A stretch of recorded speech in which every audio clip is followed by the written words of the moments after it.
For a quick recap, in part 1 to 3 of this adventure series, I left Loch and went round Ardnamurchan Point, visiting small isles of muck, canna, rum and egg.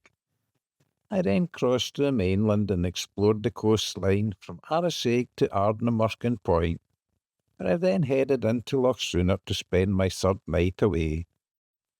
I awoke to another lovely day, and my plan was now to try some fishing in Loch before heading down the Sound of Mull and spending my last night camping in Lismore to end my multi-day boating season in the same place I started, using the boat tent several months earlier. I clambered out of bed just as the sun rose above the hills around Loch Sunart. There had not been a breath of wind all night, and the cold air once again caused a fair amount of condensation as I slept in the warmth of my tent. I was in no hurry, so I had breakfast on board the boat, and as I slurped coffee, I happily watched some low cloud lift from the hills. It promised to be another lovely day. After my lazy start, I headed across Loch Sunart towards the island of Karma, then passed down its eastern side and into Loch Tychus. I trawled a fish lure behind the boat in the same manner as I catch pink-fleshed fish in Loch Etter. I thought it looked a lovely loch for a wandering sea trout to visit, so I was full of hope as I slowly made my way past the stunning scenery.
It's hard to believe, but I went right round the loch and never even saw a fish ring on the surface, never mind get a bite in the lure.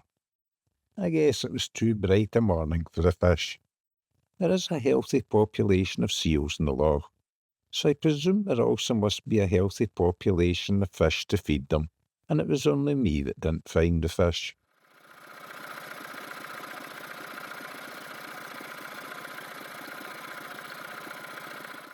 There was now a fair bit of heat in the sun, and as it was coffee time, I headed for a suitable piece of shore to land, have coffee, and air my sleeping bags. I didn't have condensation issues during the warmer summer nights, but despite having an inner and outer layer to the tent, the colder nights with no wind to help ventilate the tent did cause condensation. Luckily, the lovely warm sunny weather soon dried it off. Once everything was dry and toasty warm again, I headed out of Loch Tychus and back into Loch Sunart, via the very shallow, narrow, but very scenic western side of Karma.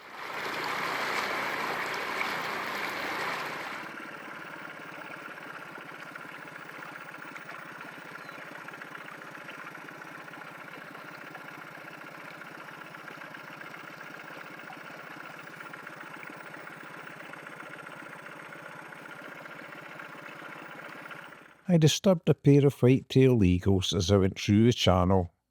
For a reintroduced species, the eagles are now almost as common as seagulls along the west coast. However, we may need to reintroduce seagulls soon, as doesn't seem to be so many of them around.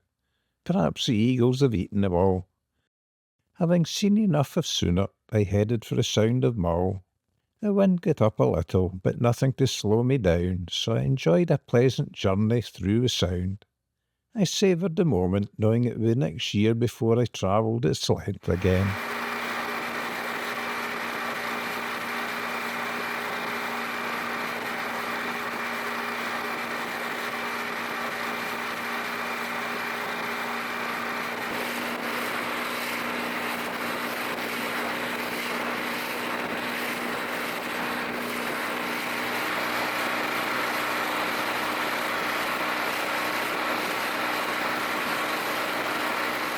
I stopped off at the estate bothy at the bottom of the Sound to have some lunch, and then I crossed to a small rocky island at the entrance to Sound of Mull. I wanted to see if there was any sheltered areas I could sleep in the boat on future occasions. There was a little cove, and I was delighted to see a mother otter and her 2 young kids playing in the water. I sat and watched them for almost half an hour.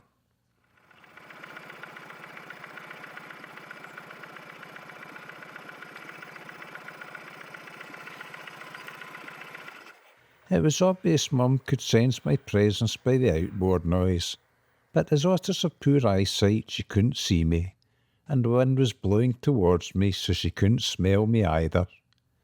Although the 2 kits look around the same size as Mum, they are still very young and not able to dive underwater the same way as their mother. It's magic moments like this that really make my day.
Eventually I had to leave them, although I could have watched them all day.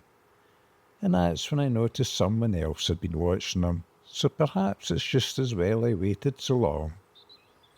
The eagle flew off as I headed towards it, perhaps cursing me because I had spoiled its day.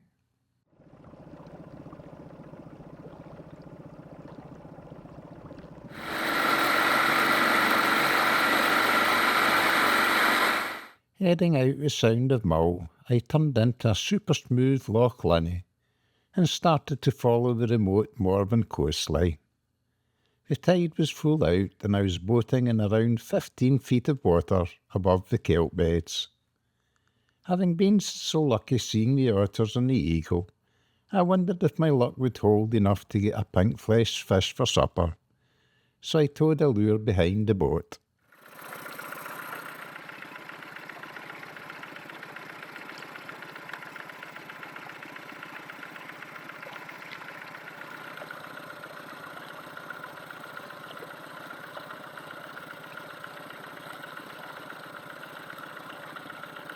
I didn't get far before I had the fish-on experience. However, I was not lucky enough to get a firm pink flesh one.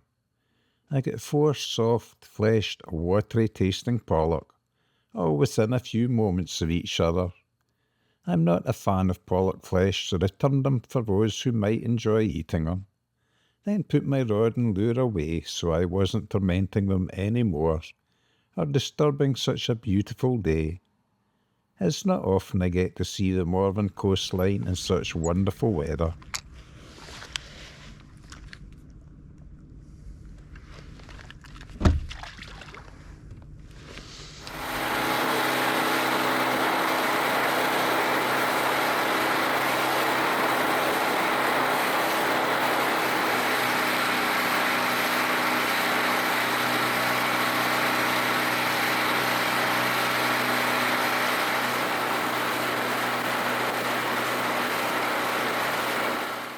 Although not as rugged as Jura's western coast, the Morven coast is almost unchanged by human habitation. No fence posts, telegraph poles or roads to be seen. Well, until you reach the eyesore of Glensanda Super Quarry. Whole hills disappear here to be shipped overseas as granite chips. I cut across Loch Sunart to the island of Lismore, just before the quarry came into the view. Not that I couldn't see it from further out at sea, though, as it is huge. I was now happily heading for the sheltered bay in the northern tip of Lismore. It's here where I trialled my inflatable boat cabin cruiser several months before, so thought it fitting that I end this year's multi-day trips away here. I am delighted with the tent idea. I didn't get a single tick bite since sleeping on board the boat, which was my reason for making it. When I arrived at the spot I first slept aboard the boat, I changed my mind, as the high cliffs would soon have me in their shade, and as it was such a lovely, calm, sunny evening, I decided to stop on the other side of the bay, which was a blessing in disguise, as you will find out shortly. This little beach looked just as inviting, but had the advantage it faced the setting sun.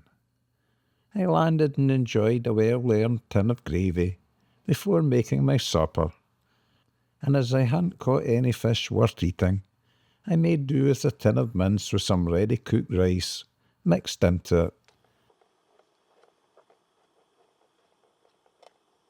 Not my best gastronomical delight, but it filled a hole, and tin food keeps forever when away from home, whereas sausages only last a few days without a fridge. Then I let the drone loose for its evening exercise.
Then I moored the boat offshore and enjoyed another couple of beers watching the sun go down, before falling fast asleep in the flat, calm sea.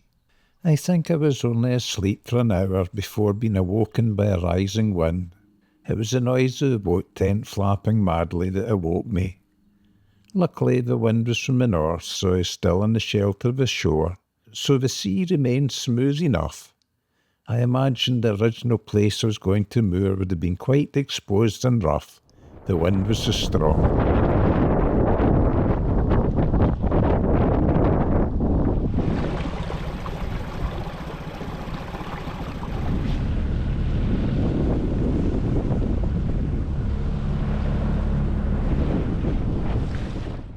As soon as it was light enough in the morning, I wasted no time recovering the anchor and securing the tent firmly to the boat.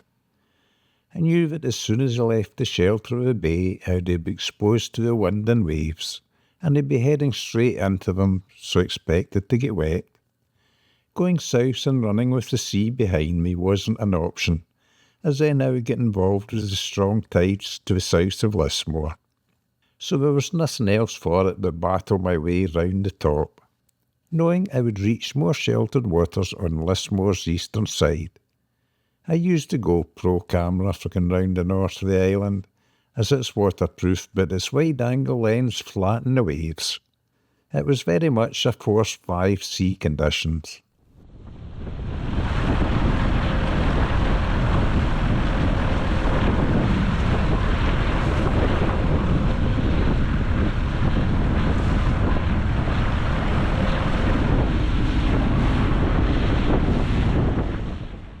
This wind was completely unexpected and certainly not forecasted. I was delighted I had played my cards right when around Ardnamurchan and the small isles when I did, as it would have been suicidal out there in this wind. It's worth remembering that conditions do change very quickly, and you have to be reasonably experienced in heavy seas if going to these exposed places in small boats.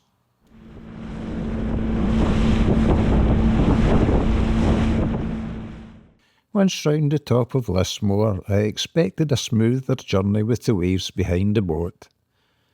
But I was then taken by surprise when the wind dropped completely and the sea went super smooth again. Yep, the weather can be very unpredictable, even not far from home port. I lined up my run for the last challenge of this adventure, going through the Falls of Laura a couple of days after the big harvest moon. I knew there would still be a good flow passing under the bridge, but I also knew it would carry me into Loch Sunart, and I wouldn't be fighting against it.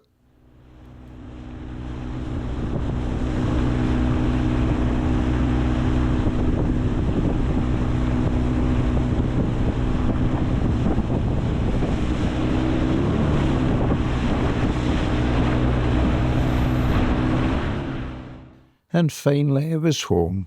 Another very pleasant multi-day adventure was over. I hope you've enjoyed the videos and thanks again for watching. And stay tuned as there is more coming soon.